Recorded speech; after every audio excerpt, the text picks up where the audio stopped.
Hello students, TNUSRB police எக்ஸாமுக்கான notification release பண்ணிட்டாங்க. Notification வந்து 21ஆம் தேதி, அதாவது நேற்று ரிலீஸ் பண்ணிட்டாங்க. பட் நம்மளால் வந்து அப்போ வீடியோ போட முடியல. இந்த வீடியோவில் போலீஸ் எக்ஸாமுக்கான நோட்டிஃபிகேஷன் பற்றி ஃபுல் டீட்டெயிலாக பார்க்க போகிறோம். டிஎன்யூஎஸ்ஆர்பி 2ஆம் நிலை காவலர், 2ஆம் நிலை சிறை காவலர், தீயணைப்பாளர் பதவிகளுக்கு வந்து பொறுத்தவரைக்கான நோட்டிஃபிகேஷன் ரிலீஸ் பண்ணியிருக்காங்க. நோட்டிஃபிகேஷன் எப்போ ரிலீஸ் பண்ணாங்கன்னா 21/8/2025 நேற்று ரிலீஸ் பண்ணிட்டாங்க. இந்த எக்ஸாமுக்கு அப்ளை பண்ணுறது எப்போ அப்ளை பண்ணலாம் அப்படின்னு பார்த்தீங்கன்னா 22/8/2025 இந்த அப்ளிகேஷன் ஸ்டார்ட் ஆகிடுச்சு. இதிலிருந்து அப்ளை பண்ணிக்கலாம். அப்ளை பண்ணுறது லாஸ்ட் டேட் பார்த்தீங்கன்னா 21/9/2025. அடுத்த மாதம் 21ஆம் தேதி டைம் இருக்குது. கிட்டத்தட்ட ஒரு மாதம் டைம் இருக்குது. ஒரு மாதம் டைம் இருந்தாலும் எவ்வளோ முன்னாடியே நம்ம வந்து அப்ளை பண்ண முடியுமோ அவ்வளோ சீக்கிரம் அப்ளை பண்ணிங்க. ஏன்னா டிஎன்எஸ்ஆர்பி வெப்சைட் பொறுத்தவரை லாஸ்ட் டைமில் சர்வர் பிஸியாக இருக்கும். லாஸ்ட் டைமில் அப்ளை பண்ணுறது ரொம்ப கஷ்டமாக இருக்கும். முன்னாடியே வந்து அப்ளை பண்ணிடுங்க.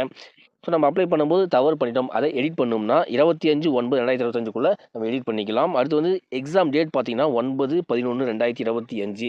எப்பயுமே எக்ஸாம் டேட் சொல்ல மாட்டாங்க, தேதி பின்னர் அறிவிக்கப்படும் அப்படின்னு சொல்லுவாங்க. இந்த டைம் எக்ஸாம் டேட்டே சொல்லிட்டாங்க. இன்னிலிருந்து பார்த்தீங்கன்னா ஒரு 80 நாள் டைம் இருக்குது. இந்த 80 நாள் பார்த்தீங்கன்னா இப்போ வந்து படிக்க ஸ்டார்ட் பண்ணவங்க கூட பாஸ் பண்ண முடியும். எப்படின்னா நமக்கு தமிழை பொறுத்தவரையும் எலிஜிபிலிட்டி டெஸ்ட் தான். ஸோ அதை வந்து கட் ஆஃப் எடுத்த மாட்டாங்க. ஸோ தமிழை பொறுத்தவரைக்கும் நம்ம 80 கொஸ்டினுக்கு ஒரு 32 கொஸ்டின் 40% ஆன்சர் பண்ணாவே போதும். நம்மளோட மெயின் பேப்பரை கரெக்ஷன் பண்ணுவாங்க. ஸோ தமிழ் வந்து ஒரு எலிஜிபிலிட்டி டெஸ்ட் தான். அதனால் வந்து நம்ம வந்து அதிகமாக முக்கியத்துவம் கொடுத்து படிக்க தேவையில்லை. 80 கொஸ்டினுக்கு ஒரு 32 கொஸ்டின் ஆன்சர் பண்ணாவே போதும். அது சைக்காலஜி பொறுத்தவரைக்கும் நம்ம வந்து நிறையா ப்ராக்டிஸ் பண்ணணும். இருந்தாலும் எவ்வளோ ப்ராக்டிஸ் பண்ணாலும் சைக்காலஜி பொறுத்தவரை நம்ம கொஸ்டினை எந்த அளவுக்கு படித்து புரிஞ்சு தெரிஞ்சு அனலைஸ் பண்ணி ஆன்சர் பண்ணுறோமோ அந்த அளவுக்கு சரியாக ஆன்சர் பண்ண முடியும். ஸோ சைக்காலஜியுமே 25 எடுக்க முடியும். நம்ம மெயினாக ஃபோக்கஸ் பண்ண வேண்டியது வந்து ஜிகே தான். ஜிகே 45 கொஸ்டின் கேட்குறாங்க, அந்த இடத்துல நம்ம ஃபோக்கஸ் பண்ணணும். ஸோ இந்த 80 நாள் ஜிகேக்கு ரொம்ப இம்பார்ட்டன்ஸ் கொடுத்து படிக்கும்போது நம்மளால் ஈஸியாக கிளியர் பண்ண முடியும். கட் ஆஃப் ரீச் ஆக முடியும். நம்ம வந்து 70க்கு வந்து ஒரு 65% எடுத்தால் தான் நம்மளுக்கு வந்து சேஃபான ஒரு கட் ஆஃபாக இருக்க முடியும். அப்போ வந்து நம்ம 65% தான் எய்ம் பண்ணணும். ஸோ அதை மைண்டில் வச்சுக்கோங்க. நல்லா படிங்க. வேகன்சி பார்த்தீங்கன்னா டோட்டலாக 3641 vacancy plus 21 short fall vacancy. Short fall vacancy வந்து எஸ்டிக்கு மட்டும்தான். ஸோ மொத்தமாக பார்த்தீங்கன்னா ஒரு 3644 ப்ளஸ் 21 ஷார்ட் ஃபால் வேகன்சி இருக்குது. ஸோ இதில் காவல்துறை, சிறை மற்றும் சீர்திருத்துறை, அதுக்கப்புறம் தீயணைப்பு மற்றும் மீட்பு பணிகள் துறையில் வந்து பிரித்து கொடுத்துருக்காங்க. காவல்துறையில் பார்த்தீங்கன்னா 2ஆம் நிலை காவலரில் ஆண்கள் மற்றும் பெண்கள் ரெண்டுக்கும் சேர்த்து 2833 வேகன்சி இருக்குது. சிறை மற்றும் சீர்திருத்துறையில் வந்து பார்த்தீங்கன்னா 2ஆம் நிலை சிறை காவலரில் வந்து ஆண்களுக்கு 142 வேகன்சி, பெண்களுக்கு 38 வேகன்சி, டோட்டலாக 180 வேகன்சி இருக்குது. அதுக்கப்புறம் தீயணைப்பு மற்றும் மீட்பு பணிகள் துறை ஃபயர் சர்வீஸில் பார்த்தீங்கன்னா தீயணைப்பாளரில் ஆண்களுக்கு 631 வேகன்சி இருக்குது, பெண்களுக்கு வந்து வேகன்சி இல்லை. டோட்டலாக 631 வேகன்சிஸ். மொத்தமாக எல்லாம் சேர்த்து பார்த்தீங்கன்னா 3644 வேகன்சிஸ் இருக்குது ப்ளஸ் 21 ஷார்ட் ஃபால் வேகன்சிஸ். அந்த ஷார்ட் ஃபால் வேகன்சி வந்து எஸ்டிக்கு மட்டும்தான். இந்த குறிப்பு பாருங்கள், தேர்வு செய்ய தகுதியான பெண் விண்ணப்பதாரர்கள் இல்லாத பட்சத்தில் தேர்வின் ஒவ்வொரு நிலையிலும் அக்காலி பணியிடங்களை அதே வகுப்பினரை சார்ந்த ஆண் விண்ணப்பதாரர்களை கொண்டு நிரப்பப்படும் அப்படின்னு சொல்கிறாங்க. ஓகேங்களா? ஸோ இப்போ வந்து காவல்துறையில் 2833 வேகன்சிஸ் இருக்குது. இதில் வந்து பெண்களுக்கான வேகன்சியும் இருக்குது. ஆண்கள் பெண்கள் 2 பேருக்கு சேர்த்து தான் 2833 வேகன்சிஸ். இதில் வந்து பெண்களுக்கான வேகன்சியை ஃபில் பண்ண முடியல, அதுக்கான ஆஸ்பிரன்ஸ் விண்ணப்பதாரர்கள் இல்லை அப்படின்னா, தகுதியான விண்ணப்பதாரர்கள் இல்லை அப்படின்னா அவங்க வந்து அதே வகுப்பை சார்ந்த அந்த போஸ்ட் வந்து எந்த ஒரு வகுப்பினருக்கு ஒதுக்கப்பட்டதோ அதே வகுப்பினை சார்ந்த ஆண் விண்ணப்பத்தாருக்கு ஒதுக்கப்படும் சொல்கிறாங்க இந்த காவல்துறையில் மட்டும். ஓகேங்களா? ஏன்னா இதில் வந்து சிறை மற்றும் சீர்திருத்துறையில் வந்து ஆண்கள் பெண்கள் தனியாக இருக்குது. 30 வேகன்சி ஃபில் பண்ணிடுவாங்க, இதில் வேகன்சி இல்லை. ஸோ இந்த காவல்துறை 2ஆம் நிலை காவலருக்கு மட்டும் பெண்களுக்கு ஒதுக்கப்பட்ட அந்த பணியிடங்களுக்கு தகுதியான பெண் விண்ணப்பத்தார்கள் இல்லைன்னா அந்த பணியிடம் வந்து ஒரு ஆண் விண்ணப்பத்தாரை கொண்டு நிரப்பப்படும் அப்படின்னு சொல்கிறாங்க. ஓகேங்களா? அடுத்து வந்து சிறப்பு ஒதுக்கீடை பொறுத்தவரையும் சார்ந்துள்ள வாரிசுதாரர்களுக்கு 2ஆம் நிலை காவலர், 2ஆம் நிலை சிறை காவலர், தீயணைப்பாளர் இதில் வந்து எவ்வளோ ரிசர்வேஷன் இருக்குதுன்னு சொல்லியிருக்காங்க. ஸோ 2ஆம் நிலை காவலர் பார்த்தீங்கன்னா 10%, 2ஆம் நிலை சிறை காவலர் பார்த்தீங்கன்னா 10%, தீயணைப்பாளர் வந்து 10%. இது மாதிரி வந்து விளையாட்டு வீரர்களுக்கு, மெச்சத்தக்க விளையாட்டு வீரர்கள், முன்னாள் இராணுவத்தினர், ஆதரவற்ற விதவைகளுக்கானது, அப்போ தமிழ் வழியில் பயின்றவர்களுக்கான இடஒதுக்கீடு எல்லாமே வந்து கொடுத்துருக்காங்க. அதாவது 2ஆம் நிலை காவலர், 2ஆம் நிலை சிறை காவலர், தீயணைப்பாளர் ஒவ்வொன்றிலுமே எவ்வளோ பர்சன்டேஜ் வந்து ரிசர்வேஷன் இருக்குன்னு சொல்லிட்டு இதை வந்து சொல்லியிருக்காங்க. செக் பண்ணி பார்த்துங்க. அடுத்து வந்து ஏஜ் ரிலாக்ஸேஷன் பொறுத்தவரையும் பொது பிரிவினர் ஓசி கேட்டகரிக்கு வந்து 18 வயசு கம்ப்ளீட் ஆகிருக்கணும், 26 வயசு கம்ப்ளீட் ஆகிருக்கூடாது. ஓகேங்களா? 18 வயசு கம்ப்ளீட் ஆகிருக்கணும், 26 வயசு கம்ப்ளீட் ஆகிருக்கூடாது. உங்களுக்கு டவுட்டாக இருந்தால் இவங்க கொடுத்துருக்காங்க பாருங்கள், 2/7/1999 1/7/2007 பிறந்திருக்க வேண்டும். உங்களோட டேட் ஆஃப் பர்த் இந்த டேட்குள்ளே இருக்கிறத மட்டும் செக் பண்ணி பாருங்க. அடுத்து வந்து பிசி, பிசிஎம், எம்பிசி, டிஎன்சி இந்த கேட்டகரியில் இருக்கிறவங்களுக்கு வந்து 18 வயது கம்ப்ளீட் ஆகிருக்கணும், 28 வயது கம்ப்ளீட் ஆகிருக்கக்கூடாது. அதாவது 2/7/1997 1/7/2007 பிறந்திருக்க வேண்டும்.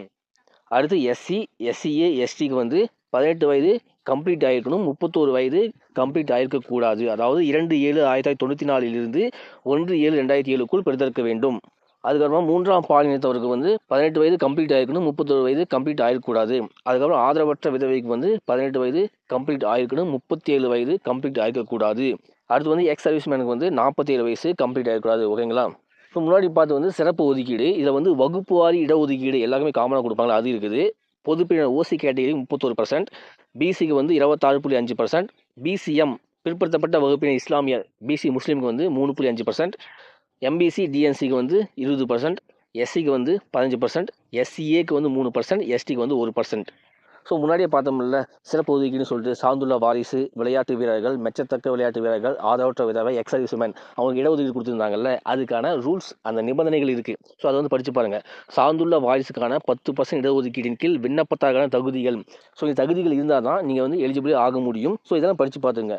ஸோ நீங்கள் எந்த கேட்டகரியில் வரீங்க, நீங்கள் வந்து சார்ந்துள்ள வாரிசு கேட்டகரியில் வரீங்களா, இல்லை வந்து ஆதரவற்ற விதவைகள் வரீங்களா, இல்லை விளையாட்டு வீரர்கள் வரீங்களா, இல்லை மெச்சத்தக்க விளையாட்டு வீரர்கள் வரீங்களா, எக்ஸ் சர்வீஸ்மேன் வரீங்களா, இதெல்லாம் படித்து பார்த்துங்க. என்னென்ன தகுதி, அந்த தகுதி உங்களுக்கு இருக்கா அப்படின்னு சொல்லி படித்து பார்த்துங்க. இப்போ விளையாட்டு வீரர்கள்லாம் வச்சிங்களேன், 3 ஃபார்ம் இருக்குது. படிவம் 1, படிவம் 2, படிவம் 3ன்னு இருக்குது. படிவம் 1ல் பார்த்தீங்கன்னா இந்திய நாட்டின் சார்பாக பன்னாட்டு போட்டிகளில் கலந்து கொண்டவர். படிவம் 2 ஃபார்ம் 2ல் பார்த்தீங்கன்னா தேசிய அளவிலான போட்டிகளில் தமிழ்நாட்டின் சார்பாக கலந்து கொண்டவர். ஃபார்ம் 3 பார்த்தீங்கன்னா பல்கலைக்கழக இடையான போட்டிகளில் தமிழக பல்கலைக்கழகம் சார்பாக கலந்து கொண்டவர். ஓகேங்களா? அதுக்கப்புறம் அந்த சர்டிஃபிகேட்டை எந்த அலுவலர் கொடுத்துருக்குன்னு சொல்லிட்டு அதுவுமே இருக்குது, செக் பண்ணி பார்த்துங்க. ஸோ இந்த விளையாட்டு வீரர்களுக்கு வந்து இந்த 16 விளையாட்டு போட்டிகள் கொடுத்துருக்காங்க. இந்த 16 விளையாட்டு போட்டிகளில் கலந்து கொண்டு சர்டிஃபிகேட் வச்சுருக்கணும் தான் எலிஜிபிள் ஆக முடியும் அந்த விளையாட்டு வீரர்களான இடஒதுக்கீட்டில். நெக்ஸ்ட் வந்து எக்ஸாம் பேட்டர்னை பொறுத்தவரைக்கும் ஃபஸ்ட்டு வந்து தமிழ் மொழி தகுதி தேர்வு இருக்க போது அது வந்து 80 மார்க்குக்கு இருக்கும். ஓகேங்களா? இது வந்து தகுதி தேர்வு மட்டும்தான், இதை வந்து கட் ஆஃப் எடுக்க மாட்டாங்க. ரெண்டாவது வந்து முதன்மை எழுத்து தேர்வு. ஓகேங்களா? இது வந்து 70 கொஷின் இருக்கும். ஓகேங்களா? 70 கொஷின் 70 மார்க். இந்த முதன்மை எழுத்து தேர்வில் பார்த்தீங்கன்னா பொது அறிவு மற்றும் உளவியல் தொடர்பான கேள்விகள் கேட்கப்படும். ஓகேங்களா? ஸோ இந்த மார்க்கை தான் உங்களுக்கு கட் ஆஃப் எடுத்துவாங்க. ஸோ இந்த முதன்மை எழுத்து தேர்வு இந்த மார்க்கையும் அதுக்கப்புறமா ஃபிசிக்கல் எடுக்கிற மார்க்கையும் சேர்த்து தான் உங்களுக்கு ஃபைனல் கட் ஆஃபே வரும். தமிழ் மொழி தகுதி தேர்வு, அதுக்கப்புறமா முதன்மை எழுத்து தேர்வு, அதுக்கப்புறமா வந்து பார்த்தீங்கன்னா உங்களுக்கு ஃபிசிக்கல் போகும்போது சான்றிதழ் சரிபார்த்தல் இருக்கும். அதுக்கு வந்து மார்க் கிடையாது. சான்றிதழ் சரிபார்ப்புக்கு பின்னாடி வந்து உடற்கூறு அளத்தல், அதாவது ஹைட்டு, அதுக்கப்புறம் செஸ்ட் அதெல்லாம் அளப்பமில்ல, அது இருக்கும். அதுக்கு வந்து மார்க் இல்லை. அதுக்கப்புறம் உடல் உறுதி தேர்வு, ஒரு 1500 மீட்டர் ரன்னிங் இருக்கும். அதுக்கும் உங்களுக்கு மார்க் கிடையாது. அதுக்கப்புறம் உடற்திறன் போட்டிகள் வந்து 24 மார்க் இருக்குது. அதாவது உடற்திறன் போட்டிகள்னால் வந்து கயிறு எழுதல், லாங் ஜம்ப், ஹை ஜம்ப், அதுக்கப்புறம் 100 மீட்டர், 400 மீட்டர், இதுதான் உடற்திறன் போட்டிகள். இதுக்கு தான் மார்க் இருக்குது. மொத்தம் 24 மார்க். உடற்திறன் போட்டிகள் அதுக்கப்புறமா வந்து சிறப்பு மதிப்பெண்கள். சிறப்பு மதிப்பெண்களை பார்த்தீங்கன்னா ஒரு 6 மார்க் இருக்குது. இந்த 6 மார்க் எப்படி ஸ்பில் பண்ணி தருவாங்கன்னா, என்சிசிக்கு 2, என்எஸ்எஸ்க்கு 2, ஸ்போர்ட்ஸ் அண்ட் கேம்ஸ்க்கு வந்து 2 மார்க். மொத்தம் சிறப்பு மதிப்பெண்கள் 6 மார்க். ஸோ ஆல்ரெடி வந்து பார்த்தோம், தமிழ் மொழி தகுதி தேர்வு ஃபஸ்ட் இருக்கும் அப்படின்னு சொல்லிட்டு. அந்த தமிழ் மொழி தேர்வில் கன்ஃபார்மாக பாஸ் பண்ணி ஆகணும். அது வந்து ஒரு அப்ஜெக்டிவ் டைப் டெஸ்ட் தான். ஓகேங்களா? 4 ஆப்ஷன் இருக்கும், நம்ம ஆன்சர் பண்ண போகிறோம் அதுக்கு. இது வந்து 80 மதிப்பெண்கள், 80 கொஷின் இருக்கும். டைம் பார்த்தீங்கன்னா 1 மணி 20 நிமிடங்கள். 80 கொஷின் இருக்கும். ஒவ்வொரு கொஷினும் 1 மார்க்கு, மொத்தம் 80 மார்க்கு. நேரம் பார்த்தீங்கன்னா 1 மணி 20 நிமிடங்கள். ஓகேங்களா? ஒவ்வொரு வினாவிற்கும் தலா 1 மதிப்பெண்கள் வழங்கப்படும். இதை வந்து குறைந்தபட்சம் 40% மார்க் கண்டிப்பாக எடுக்கணும். அதாவது 32 கேள்விக்கு வந்து சரியாக ஆன்சர் பண்ணணும். 80 கொஷினில் 32 கொஷின் சரியாக ஆன்சர் பண்ணிக்கணும். அந்த 40% 32 மார்க் எடுத்த விண்ணப்பத்தாளர்களோட முதன்மை எழுத்து தேர்வு, அந்த ஓஎம் மார்க்கில் அதை மட்டும் தான் மதிப்பீடு செய்வாங்க. இதில் 32 மார்க் எடுக்கலாம். உங்களோட முதன்மை எழுத்து தேர்வில் வந்து நீங்கள் 70 கேள்வி எடுத்தால் கூட உங்களை மதிப்பீடு செய்ய மாட்டாங்க. ஓகேங்களா? கன்ஃபார்மாக இதில் வந்து 32 கொஷின் ஆன்சர் பண்ணி ஆகணும். ஆனால் இது ரொம்ப ஈஸியான ஒன்று தான், கன்ஃபார்மாக பாஸ் பண்ணிடலாம். செகண்ட் வந்து முதன்மை எழுத்து தேர்வு. அது வந்து பொது அறிவில் பார்த்தீங்கன்னா 45 மதிப்பெண்கள், அது 47 கேள்விகள் இருக்கும். ஓகேங்களா? இது வந்து அப்ஜெக்ட் டைப் தான், 4 ஆப்ஷன் இருக்கும். அதுக்கப்புறம் பகுதி 6 வந்து உளவியல் 25 மதிப்பெண்கள், 25 கொஷின் இருக்கும். இதுவுமே அப்ஜெக்ட் டைப் தான். இதில் வந்து 70 மதிப்பெண்களுக்கான கொஷின் இருக்கும். டைம் பார்த்தீங்கன்னா 1 மணி 20 நிமிடங்கள். ஒவ்வொரு கொஷினுமே ஒவ்வொரு மார்க்கு. அப்போ வந்து 70 கேள்விகள் 70 மார்க்கு. இதை வந்து குறைந்தபட்சம் 35% மார்க் எடுக்கணும். அந்த 70 கொஷினில் 35% மார்க் எடுக்கணும். அதாவது 25 மார்க் எடுக்கணும், அதுதான் பாஸ். ஆனால் 25 மார்க் எடுத்தால் ஜஸ்ட் பாஸ் மட்டும் தான், கட் ஆஃபில் போக முடியாது. அப்போது நம்ம 65+ தான் எய்ம் பண்ணணும். 25 மார்க் எடுத்தால் ஜஸ்ட் பாஸ், அவ்வளோதான். கன்ஃபார்மாக போஸ்டிங்லாம் தரமாட்டாங்க. 65+ எடுத்து நம்ம வந்து அதுக்கு ஃபிசிக்கல் நல்லா பண்ணும்போது தான், அப்போ தான் ஃபைனல் கட் ஆஃபில் நம்மளால் உள்ளே வர முடியும். ஓகேங்களா? இப்போ ஃபிசிக்கல் போகும்போது ஹைட்டு பார்த்தீங்கன்னா ஓசி, பிசி, பிசிஎம், எம்பிசி, டிஎன்சிக்கு வந்து ஹைட்டு வந்து ஆண்களுக்கு குறைந்தபட்சம் 170 சென்டிமீட்டர் இருக்கணும். பெண்களுக்கு வந்து 159 சென்டிமீட்டர் இருக்கணும்.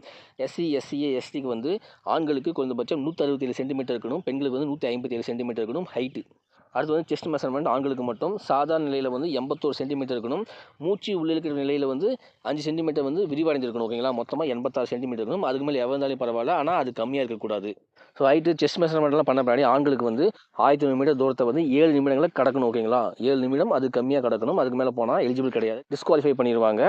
ஆண்கள் வந்து 1500 மீட்டரை வந்து 7 நிமிஷத்தில் வந்து கிராஸ் பண்ணணும். ஓகேங்களா? பெண்கள் வந்து 400 மீட்டர் தூரத்தை வந்து 2 நிமிடம் 30 வினாடிகளில் இல்லை அது குறைவான நேரத்தில் ஓடி முடிக்கணும். ஓகேங்களா? ஆண்களுக்கு வந்து 1500 மீட்டர் 7 நிமிடம், பெண்களுக்கு வந்து 400 மீட்டர், அது டைம் பார்த்தீங்கன்னா 2 நிமிடங்கள் 30 வினாடிகள். இதே எக்ஸ் சர்வீஸ்மேனாக இருந்தால் இந்த 1500 மீட்டரை வந்து 8 நிமிடங்களில் ஓடி முடிக்கணும். இப்போ ஃபிசிக்கலில் பார்த்தீங்கன்னா ஆண்களுக்கு வந்து ஃபஸ்ட்டு வந்து கயிறு எழுதல் இருக்கும்.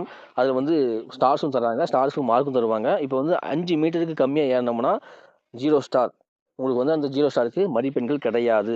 இதுவே நீங்கள் வந்து 5 மீட்டர்லேருந்து 6 மீட்டர் குறைவாக நீங்கள் வந்து ஏறிட்டீங்கன்னா 1 ஸ்டார் 4 மதிப்பெண் தருவாங்க. 6 மீட்டருக்கு அதிகமாக ஏறிட்டா 2 ஸ்டார் 8 மதிப்பெண்கள் தருவாங்க கயிறு எழுதலுக்கு ஆண்களுக்கு. அதுக்கப்புறம் தாண்டுதல், அது வந்து நீளம் தாண்டுதல், உயரம் தாண்டுதல் நம்ம சூஸ் பண்ணுறது தான். அதில் வந்து 3.80 மீட்டர் குறைவாக ஜம்ப் பண்ணோம்னா, அதாவது நீளம் தாண்டுதலில் 0 ஸ்டார் 1 மார்க் கூட கிடையாது. 3.80 மீட்டர் மற்றும் அதற்கு அதிகமாக அல்லது 4.50 மீட்டர் குறைவாக அந்த ஒரு டிஸ்டன்ஸில் வந்து ஜம்ப் பண்ணோம்னா 1 ஸ்டார் தருவாங்க 4 மதிப்பெண்கள். அதுக்கப்புறம் 4.50 மீட்டருக்கு அதிகமாக ஜம்ப் பண்ணோம்னா டபுள் ஸ்டார் 8 மதிப்பெண்கள் தருவாங்க. இதே மாதிரி உயரம் தாண்டுதல் பார்த்தீங்கன்னா 1.20 மீட்டருக்கு குறைவாக தாண்டிங்கன்னா 0 ஸ்டார் 1 மார்க் கூட கிடையாது. அதுக்கப்புறம் 1.20 மீட்டர்லேருந்து 1.40 மீட்டர் இதுக்குள்ளே நம்ம ஜம்ப் பண்ணோம்னா 1 ஸ்டார் தருவாங்க 4 மதிப்பெண்கள். 1.40 மீட்டர் ஹைட்டாக வந்து ஜம்ப் பண்ணோம்னா டபுள் ஸ்டார் தருவாங்க 8 மதிப்பெண்கள். இப்போ வந்து கயிறு எழுதல், நீளம் தாண்டுதல், உயரம் தாண்டுதல் இது ரெண்டுல ஏதோ ஒன்று முடிச்சிட்ட பின்னாடி அதுக்கப்புறம் 400 மீட்டர் ஓட்டப்பந்தயம் இருக்கும், இல்லை 100 மீட்டர் நம்ம சூஸ் பண்ணதான். இதே 100 மீட்டர் சூஸ் பண்ணோம்னா 15 வினாடிகள் அதிகமாக போச்சுன்னா 0 மதிப்பெண்கள், 1 ஸ்டார் கூட கிடையாது. இதே 15 வினாடிகள் அப்புறமா 13.50 வினாடிகள் இதுக்குள்ளே இருந்துச்சுன்னா இதுக்குள்ளே கிராஸ் பண்ணிட்டோம்னா 1 ஸ்டார் 4 மதிப்பெண்கள். அதுக்கப்புறம் 13.50 வினாடிகள் குறைவாகவே வந்து கிராஸ் பண்ணிட்டோம்னா டபுள் ஸ்டார் 8 மதிப்பெண்கள். இதே 400 மீட்டர் சூஸ் பண்ணோம்னா 80 வினாடிகளுக்கு அதிகமாக போயிடுச்சுன்னா 0 ஸ்டார் 0 மதிப்பெண்கள். அதுக்கப்புறம் 80 வினாடிகள் 70 வினாடிகள் இந்த டைமுக்குள்ளே கிராஸ் பண்ணோம்னா 1 ஸ்டார் 4 மதிப்பெண்கள். அதுக்கப்புறம் 70 வினாடிகள் குறைவாக வந்து கிராஸ் பண்ணிட்டோம்னா அதுக்குள்ளேயே வந்து கிராஸ் பண்ணிட்டோம்னா டபுள் ஸ்டார் 8 மதிப்பெண்கள். இதே மாதிரி பெண்களுக்கும் இருக்குது, செக் பண்ணி பார்த்துக்குங்க. இந்த எக்ஸாமுக்கான ஃபீஸ் பார்த்தீங்கன்னா ரூபாய் 250. இதை வந்து இணைய வழியில் மட்டுமே செலுத்த இயலும். அதாவது credit card, net banking, debit card பார்த்தீங்கன்னா ரூபே கார்டு ஒன்லி மட்டும்தான். அதுக்காக யூபிஐ. ஸோ இந்த ஃபெசிலிட்டிஸ்லாம் பயன்படுத்தி நம்ம வந்து ஃபீ பே பண்ணலாம். அடுத்து எக்ஸாம் சென்டரை பொறுத்த வரையும் எல்லா டிஸ்ட்ரிக்ட்லையுமே எக்ஸாம் சென்டர் இருக்குது. நீங்கள் எந்த டிஸ்ட்ரிக்கோ அங்கேயே வந்து எக்ஸாம் எழுத முடியும். ஸோ அவ்வளோதான். போலீஸ் எக்ஸாம் நோட்டிஃபிகேஷன் பற்றி ஆல்மோஸ்ட் எல்லா டீட்டெயில் பார்த்துட்டோம். இதுவே கண்டிப்பாக யூஸ்ஃபுல் நம்புறேன். இன்னும் 80 நாள் தான் இருக்குது. ஸோ 80 நாளாக இப்போ படிக்க ஸ்டார்ட் பண்ணால் கூட கண்டிப்பாக பாஸ் பண்ண முடியும். இனிமேல் வந்து டைம் வேஸ்ட் பண்ண வேணாம், படிக்க ஸ்டார்ட் பண்ணுங்கள். ஸோ இந்த வீடியோ கண்டிப்பாக யூஸ்ஃபுல்லாக இருக்கும். நம்ம யூஸ்ஃபுல்லாக ஒரே ஒரு லைக் கொடுத்துங்க. நம்ம சேனல் சப்ஸ்கிரைப் பண்ணிங்க, பேஜ் ஃபாலோ பண்ணிங்க. இந்த வீடியோவை போலீஸ் படிக்கிற உங்கள் ஃப்ரெண்ட்ஸுக்கு ஷேர் பண்ணுங்கள். தேங்க்யூ.